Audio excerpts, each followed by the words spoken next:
Tough night for us, and credit to Tennessee. I felt like they were able to expose some areas where they had advantages and put distance between us and them on the scoreboard, and made it for tough sledding in the second half. I was proud of the way our team fought. I will say that. I thought the guys to the very end were fighting with the kind of pride and the level of compete that we expect. But it's also frustrating because we're here to win, and to come up short and I feel like we weren't able to put together a competitive game is frustrating. So this is a painful finish to a tough season, and we're going to let it sink in here, but also look forward to turn the page and advance forward. So with that, I'm happy to open up for questions. Clark, how tough is it, to deal with an offense like this, especially when Milton gets into the kind of rhythm that we got? I mean, they have explosive capability. I thought a year ago a lot of our issues came defending the run. I actually thought we were more consistent. Not perfect, but more consistent that way this year in this game. But we didn't do enough on the perimeter to make it hard on him, I don't think. And so whether that was not playing with eye discipline and the ball getting behind us, or the ball running past us, we have to take responsibility for how we allowed for that rhythm. I think he's really hard when he extends plays, and there were times where I felt like we had the opportunity for pressure and a sack, and he was able to evade and extend the play. But certainly a ton of respect for him and a ton of respect for the system. And sometimes you're going to absorb yards in these games, and you're building to the stop, and we were able to do that a couple times. But it's the explosive touchdowns that you don't get back. And when the ball goes up in the air and it scores, it's nothing you can do about that. So we have to look at both design and just how we advance our personnel to give us a better chance on the perimeter, and that's what we'll do.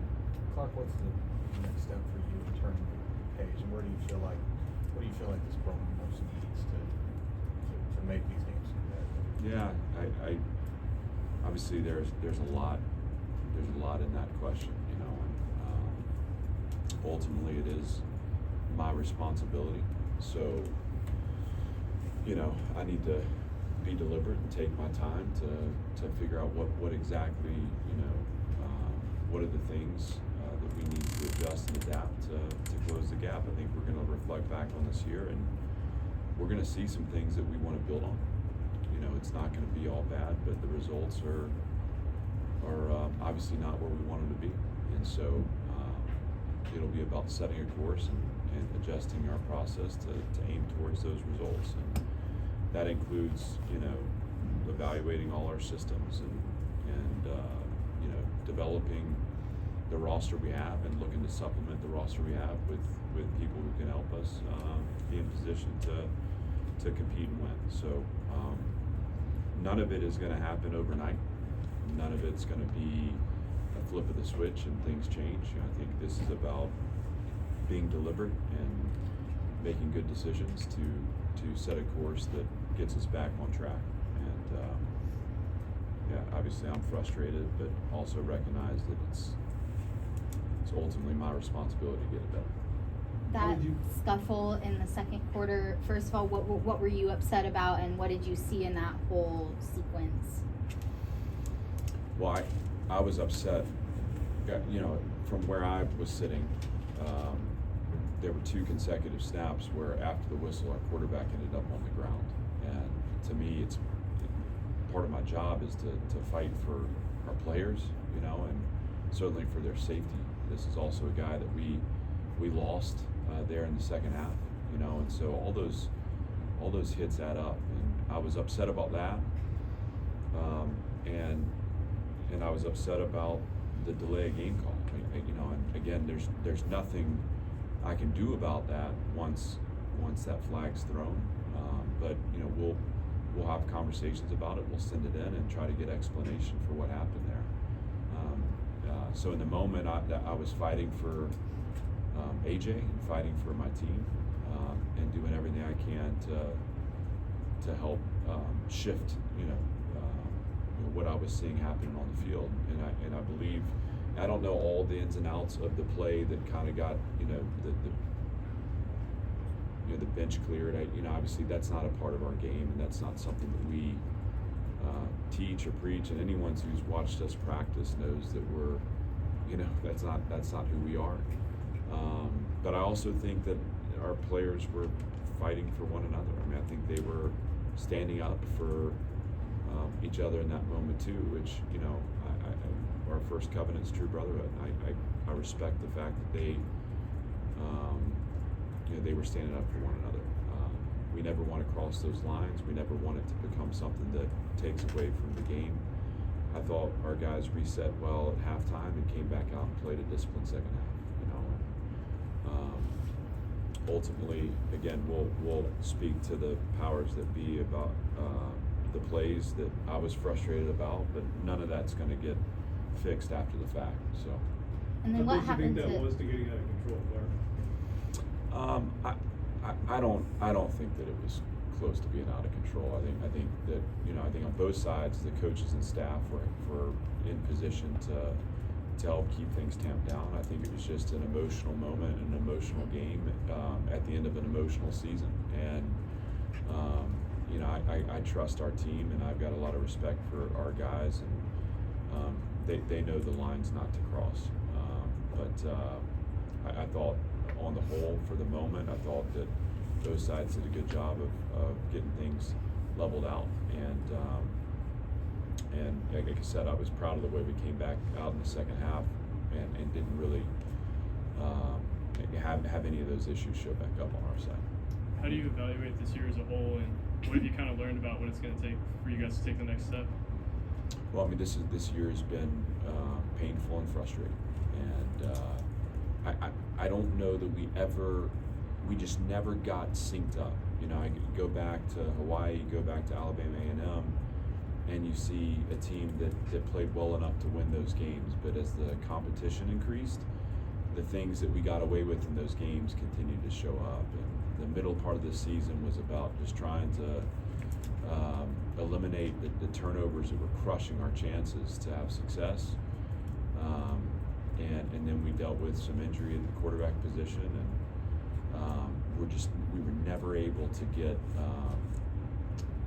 things pointed in a direction that allowed us to close the gap here late. And this will be a year of learning for me.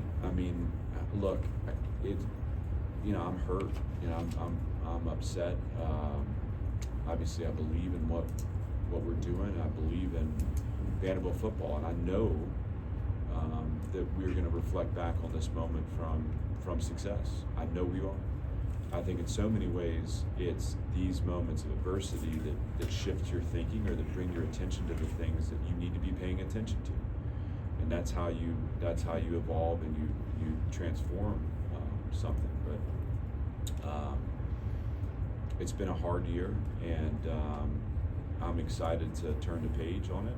I'm also excited to spend time learning the lessons that I'm meant to be paying attention to, so I can help move this program forward. And I think there are going to be elements that we say, hey, there's in these ways we're not as far off as we think. So let's keep and enhance those. Let's find ways to interject change where there needs to be change, and let's build the program we know we can build. And if we look back on this and we say, hey, 2-10, 5-7, 2-10, that unlocked, success moving forward, then we'll understand that this year was purposeful and meaningful to the growth and development of our program. And that's all about taking control over the things that we take control of now, making decisions and choices to move us forward. That's it. And that's what I'm excited to do. What we won't do is sit here and lick our wounds and feel sorry for ourselves and try to blame, something other than, taking the ownership and accountability for the things that we control. Can you talk about what you saw from AJ today? A really strong first drive of the game, and really showed kind of like what you were saying, the fight that this team brings. I was very proud of AJ. it's not been an easy year for him. You know, I mean, he wants to play well. He wants to be a great quarterback, and you know, it's been a year of challenge and adversity for him. But he's battled through injury. I thought he showed up today in the right mindset. I thought he made some plays early. You know, created and got the ball out under pressure. It was great to see him back there playing with confidence. It was really cool. And to say also, you know, how proud I am of Ken Seals. I mean, he's a guy that's called into action late that, you know, ends up throwing for a touchdown and rushing for another. What can you say about that guy? You know, other than, man, I've really enjoyed being his coach, and I've got a ton of respect for him. So both those guys showed up to play today, and it's not shocking to me because they had 2 really good weeks of work, and again, I think there's more to come. Have you seen Clark? What went into the decision to start AJ today, and then what happened, you know, on that play where he got hurt? Do you know what his status is? Well, he's going to be okay. I believe that it's more muscular. It was a back injury that yeah, I don't think there's anything severe, but wasn't enough to. And he was trying. He was talking about he was loosening back up, and I think just our training staff felt like it was in his best interest that he not return.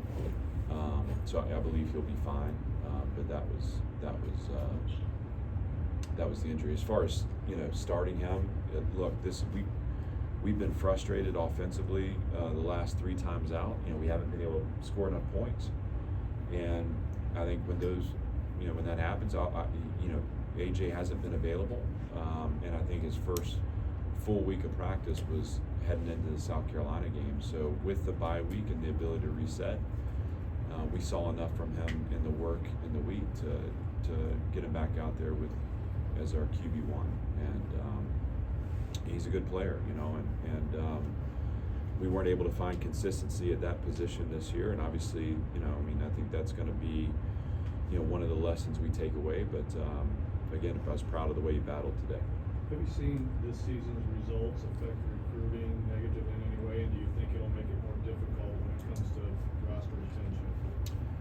You know, listen, anyone that's afraid of you know, what it takes to build something and that doesn't have the courage to you know, to believe in the people and see the path forward. I mean, like, we ultimately the guys that are committed to this program and that are in this program to return are galvanized by the fact that they came here to win, and they believe in themselves, so they have a level of self-confidence, and they believe in the process, you know. And part of my job is to make sure that I'm pointing out those areas where we have control, and we've got to exercise that control to play better football.